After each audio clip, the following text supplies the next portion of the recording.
여러분, 혹시 이 뉴스를 보셨나요? 캄보디아에서 한국인이 납치되어 고문을 당한 후 사망했다는 소식이 들렸을 때 정말 충격적이었을 겁니다.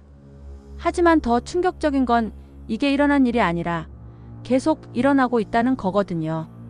2022년에는 연간 10건에서 20건 정도였던 납치 사건이 지난해에는 220건, 그리고 올해 8월까지만 해도 330건에 달했습니다. 불과 2년 사이에 30배 이상 증가한 거예요. 이건 단순한 범죄 문제를 넘어서 국제적인 위기 상황이 되고 있습니다. 오늘 우리는 이 사건의 배경, 원인, 그리고 해결 방안까지 함께 살펴보겠습니다. 마이너스.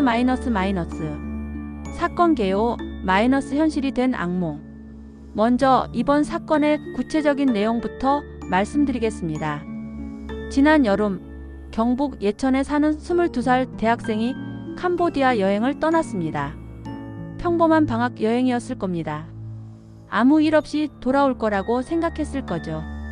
하지만 약 일주일 후 가족에게 익숙하지 않은 전화가 걸려왔습니다. 여기서 문제를 일으켜 구금됐어요. 5천만 원을 보내면 풀어주겠습니다.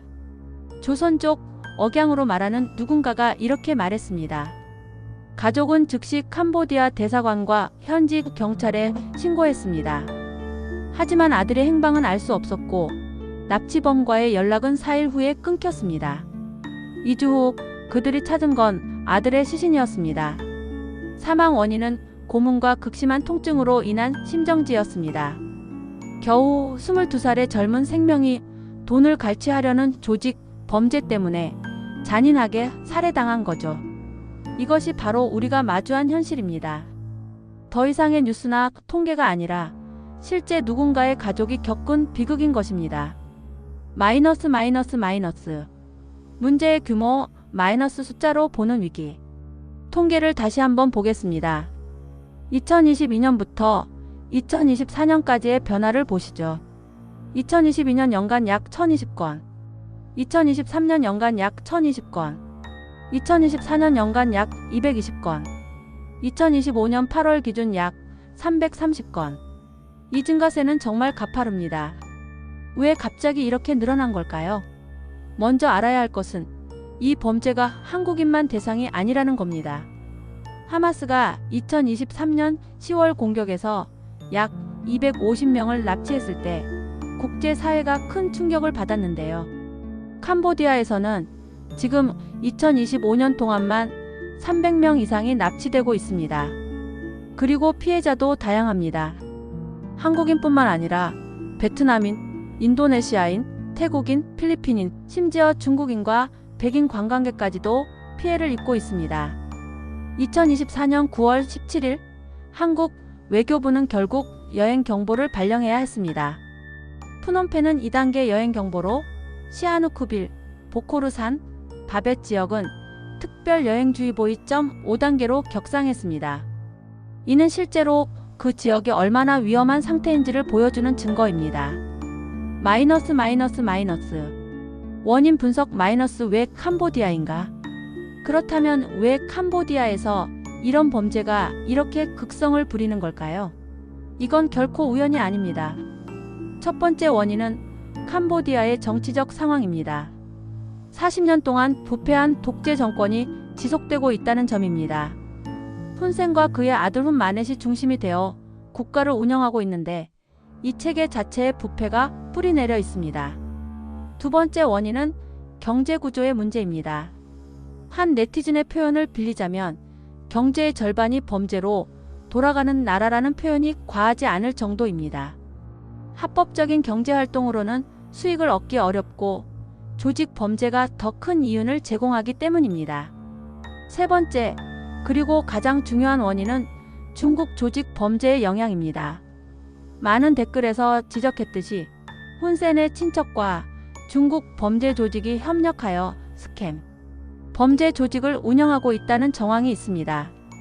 이는 단순한 범죄 문제를 넘어 국가 차원의 범죄 구조가 되어버린 거죠.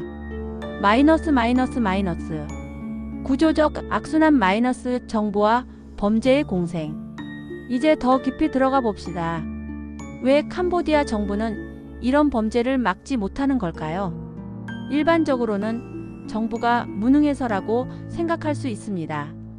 하지만 실상은 그보다 훨씬 복잡합니다. 온라인 댓글 중에 이런 표현이 있었습니다.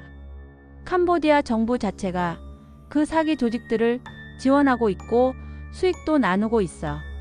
이게 사실이라면 이건 범죄 조직의 단순한 묵인이 아니라 정부 자체가 공범이라는 뜻입니다. 네티즌들은 지적했습니다. 태국과의 국경 분쟁도 결국 누가 스캠 센터에 자금 세탁 수수료를 가져갈 것인가에 관한 것일 수 있다고요. 또한 흥미로운 지적이 있습니다. 왜 캄보디아의 정치인들은 이 문제를 해결하려 하지 않는가? 답은 간단합니다. 그들도 이익을 얻고 있기 때문입니다. 뇌물이 정부에 흘러들어가고 상위층이 이를 통해 부를 축적하는 구조에서 누가 이 시스템을 고치려고 할까요? 한 시민의 절망적인 표현이 있었습니다. 수백 년 동안 아무것도 바뀌지 않을 거야. 이것이 바로 캄보디아가 처한 구조적 문제의 본질입니다. 마이너스. 광역 범죄 네트워크 마이너스 동남아의 거미줄. 그런데 더 큰 그림이 있습니다. 이 문제는 캄보디아에만 국한되어 있지 않습니다. 한 댓글에서 이렇게 지적했습니다. 스캠 범죄의 본점은 태국이고 미얀마, 라오스, 캄보디아는 지점이다. 이는 매우 중요한 관찰입니다. 베트남이 가장 큰 피해를 입고 있으며 그 다음이 인도네시아, 태국입니다. 그리고 미얀마, 라오스, 캄보디아도 모두 이 범죄 네트워크에 포함되어 있습니다. 이것은 개별 국가의 문제가 아니라 동남아 전역을 아우르는 광역 조직 범죄입니다. 중국 조직 범죄가 중심이 되어 동남아의 취약한 정치 상황과 빈약한 법, 집행을 이용해 대규모 사기 및 인신매매 조직을 운영하고 있는 것입니다. 이 네트워크에서는 다양한 범죄가 연결되어 있습니다.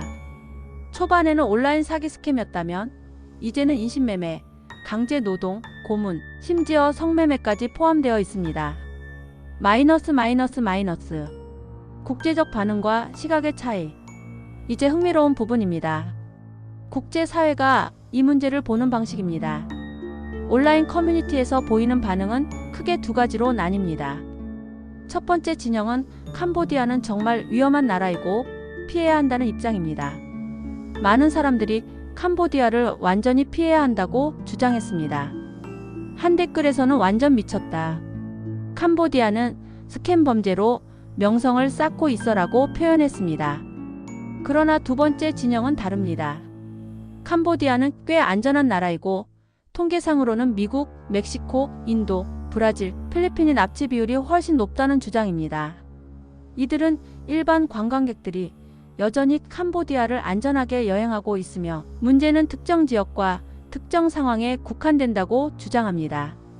그러면서 나온 중요한 지적이 있습니다. 친절함과 중국 범죄 조직이 무슨 상관인데? 무고한 사람들은 범죄와 상관없어. 이것은 매우 정당한 지적입니다. 또한 실제로 캄보디아에서 오래 살아본 사람들의 의견도 있습니다. 난 3년 동안 캄보디아 3곳에서 살았는데 아무 문제 없었어.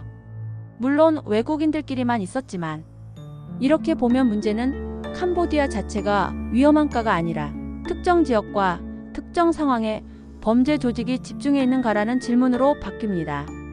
마이너스. 한국 정부의 대응 마이너스 외교의 한계와 시작. 이제 한국 정부의 입장을 봅시다.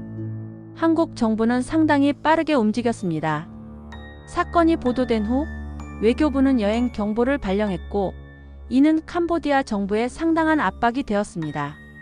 한국 정부가 자국민을 보호하기 위해 군대까지 파견할 수 있다는 시그널은 캄보디아 정치인들에게 경각심을 불러일으켰습니다.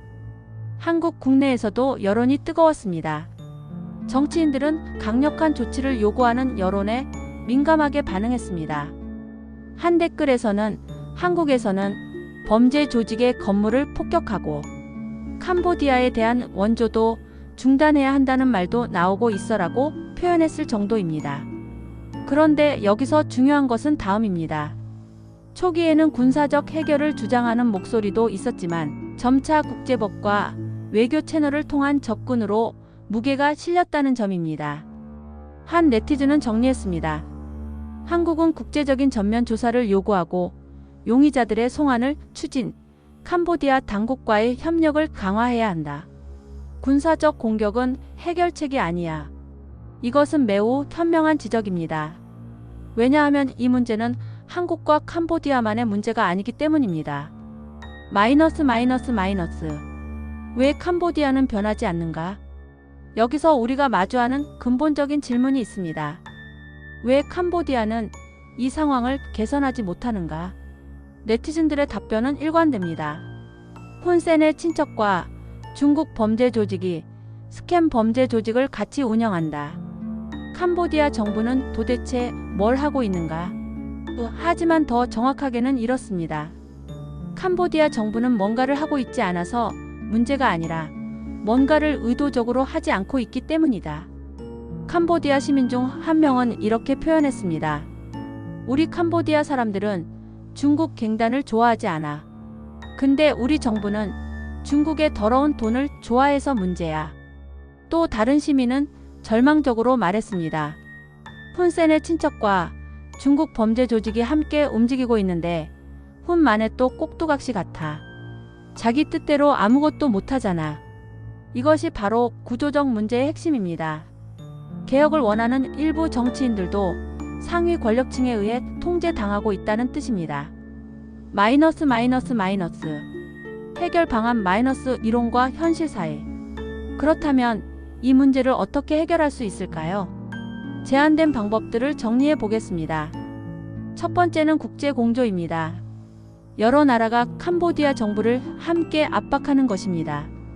한 댓글에서는 이번 기회에 캄보디아에서 이런 범죄를 일망타진했으면 좋겠어라고 했지만 한국뿐만 아니라 베트남, 필리핀, 인도 등 피해 국가들이 함께 움직인다면 더 강력한 압박이 가능할 것입니다. 두 번째는 법적, 외교적 수단입니다. 신분 증명이 없는 용의자 송환, 국제수사협력, 그리고 필요시 국제범죄법정까지 고려할 수 있습니다. 한 네티즌이 제안한 국제적인 전면 조사를 요구하고 용의자들의 송환을 추진, 캄보디아 당국과의 협력을 강화하는 방식이 현실적입니다. 세 번째는 캄보디아 내부의 변화입니다. 하지만 이것이 가장 어렵습니다. 캄보디아 시민들도 현재 상황에 분노하고 있으며 정부에 압력을 행사하고 있습니다.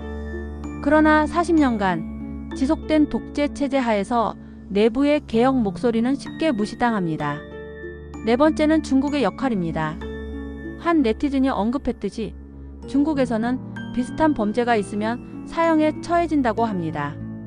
만약 중국 정부가 자국 조직 범죄에 대해 엄격한 태도를 취한다면 캄보디아에서의 중국 범죄 조직 활동을 억제할 수 있을 것입니다. 하지만 현재로서는 중국 정부도 이 문제에 적극적으로 개입하지 않고 있습니다. 마이너스. 현재와 미래 마이너스 무엇이 변하고 있는가? 그렇다면 지금 무엇이 변하고 있을까요? 긍정적인 신호도 있습니다. 한 댓글에서는 캄보디아 정부가 확실히 압박을 받은 것 같아. 한국과 다른 나라 정부가 자국민을 대피시키기 위해 군대를 파견할 수 있다는 위협이 많은 정치인들에게 확실히 경각심을 불러일으키고 있어라고 했습니다. 또한 인식의 변화도 일어나고 있습니다. 일반인들이 더 이상 캄보디아를 단순한 관광지로 보지 않게 되었습니다. 한 댓글에서는 캄보디아 여행을 계획하고 있었는데 그냥 태국만 가야겠다고 했을 정도입니다. 미디어의 역할도 중요해지고 있습니다. 한 네티즌은 말했습니다. 언론에서 이런 내용이 더 확산되어서 다행이야. 그래야 캄보디아에도 압박이 됨. 하지만 동시에 현실적인 한계도 명확합니다. 캄보디아 시민들의 한 표현이 모든 것을 요약합니다. 그래도 캄보디아 정부는 돈만 계속 들어온다면 별로 신경 쓰지 않을 것 같은데. 마이너스. 한 마이너스 캄 공조의 가능성과 한계. 그렇다면 한국과 캄보디아는 어떻게 협력할 수 있을까요? 현재 한국이 취하고 있는 접근 방식을 보면 다음과 같습니다. 첫째, 여행 경보 발령을 통한 직접적인 압박입니다. 이는 캄보디아 경제에 타격을 입히고 정부에 강한 신호를 보냅니다. 둘째, 외교 채널을 통한 협력 요청입니다. 사건 해결과 용의자 송환을 위해 캄보디아 당국과 직접 협상하는 것입니다. 셋째, 국제사회와의 공조입니다. 이 문제가 한국만의 문제가 아니라는 인식하에 다른 피해 국가들과 함께 압박하는 것입니다. 하지만 한계도 있습니다. 한 네티즌이 지적했듯이 캄보디아 정부는 겉으로는 협력하는 척하면서도 실제로는 중국 범죄 조직과의 관계를 유지하려고 할 것이라는 점입니다. 또한 법적 문제도 복잡합니다. 불명확한 신원의 용의자를 어떻게 송환할 것인가? 캄보디아의 어떤 법정에서 재판할 것인가? 이런 기술적 문제들이 해결되지 않고 있습니다. 마이너스. 피해자 보호와 예방 마이너스 근본적인 해결. 이 모든 논쟁 속에서 우리가 놓치고 있는 것이 있습니다. 바로 피해자들입니다. 문제를 해결하려면 다음이 필요합니다. 첫째, 피해자 추적 및 보호 시스템입니다. 현재 많은 피해자들이 행방불명이거나 심각한 트라우마를 겪고 있습니다. 이들을 찾아내고 심리치료와 사회복귀를 지원해야 합니다. 둘째, 예방 교육입니다. 한 네티즌이 언급했듯이 많은 사람들이 좋은 일자리라는 거짓 구인 공고에 속아 넘어갑니다. 특히 젊은이들을 대상으로 한 사기와 인신매매 수법을 교육하는 것이 중요합니다. 셋째, 출발지 국가에서의 관리입니다. 한국, 베트남, 필리핀 등이 출발지에서 위험한 구인 공고를 차단하고 의심스러운 채용 절차에 대해 경고할 수 있습니다. 넷째, 캄보디아 내부의 개혁을 촉구하는 것입니다. 이것이 가장 어렵지만 가장 근본적인 해결책입니다. 마이너스. 동남아의 미래 마이너스 정말 스캄보디아일 수밖에 없는가? 한 네티즌은 냉소적으로 표현했습니다. 푼센과 혼 마넷을 몰아낼 방법을 찾아야지. 아니면 영영 스캄보디아로 불릴 거야. 이것은 단순한 우스갯소리가 아닙니다. 이것은 캄보디아의 미래에 대한 근본적인 질문을 담고 있습니다. 캄보디아의 잠재력은 분명히 있습니다. 앙코르와트라는 세계 문화유산, 그리고 관광산업, 젊은 인구와 풍부한 자연자원. 그런데 왜 이 모든 것이 범죄 조직의 자금줄로 변해버렸을까요? 한 네티즌의 솔직한 표현이 있었습니다. 10년 전에 캄보디아가 두 갈래 길을 갈 수 있다고 생각했어. 정말 부유하고 공평하며 정신적으로 성장한 동남아 국가, 아니면 필리핀보다 더 안 좋은 나라. 난 전자를 기대했지만 지금 우리가 보는 건 후자 쪽이야. 이 관찰은 정말 중요합니다. 캄보디아는 선택의 기로에 서 있었고 잘못된 선택을 한 것입니다. 혹은 선택할 수 없도록 강제당한 것입니다. 마이너스. 해시태그 14부 여러 나라 같은 문제. 또 하나의 중요한 통찰이 있습니다. 이것이 캄보디아만의 문제가 아니라는 점입니다.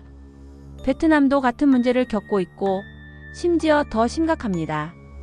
태국, 미얀마, 라오스도 마찬가지입니다. 그리고 한국인뿐만 아니라 인도, 파키스탄, 인도네시아 등 아시아의 많은 국가들이 피해를 입고 있습니다. 이것은 지역적 위기입니다.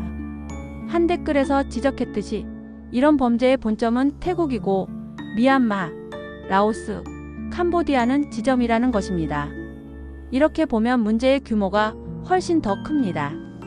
단순히 캄보디아 정부를 개혁하는 것만으로는 부족합니다. 동남아 전역의 정부들이 함께 움직여야 합니다. 그런데 여기서 또 다른 현실이 있습니다. 많은 동남아 정부들이 비슷한 부패 문제를 안고 있다는 것입니다. 필리핀도, 인도네시아도, 그리고 다른 국가들도 구조적인 부패와 싸우고 있습니다. 마이너스. 국제사회의 역할 마이너스 가능성과 한계. 그렇다면 국제사회는 무엇을 할 수 있을까요? 첫째, 경제적 압박입니다. 한국의 여행 경보처럼 다른 국가들도 유사한 조치를 취할 수 있습니다. 이는 관광 수입 감소로 이어지고 궁극적으로 정부에 압박을 줍니다. 둘째, 외교적 고립입니다. 만약 국제사회가 캄보디아를 국제 무대에서 고립시킨다면 이것도 정부에 강한 신호를 줄 수 있습니다. 셋째, 법적 조치입니다. 국제범죄법정이나 유엔의 개입을 통해 법적 책임을 물을 수 있습니다. 넷째, 중국의 개입입니다. 만약 중국 정부가 자국 조직 범죄를 엄격하게 단속한다면 캄보디아에서의 범죄 활동은 크게 감소할 것입니다. 하지만 현실은 복잡합니다. 국제사회의 이런 조치들이 실질적인 변화를 만들어낼 수 있을까요? 한 네티즌의 표현처럼 그래도 캄보디아 정부는 돈만 계속 들어온다면 별로 신경 쓰지 않을 것이라는 게 현실이 아닐까요? 마이너스. 캄보디아 시민들의 목소리. 여기서 중요한 것은 캄보디아 시민들의 목소리입니다.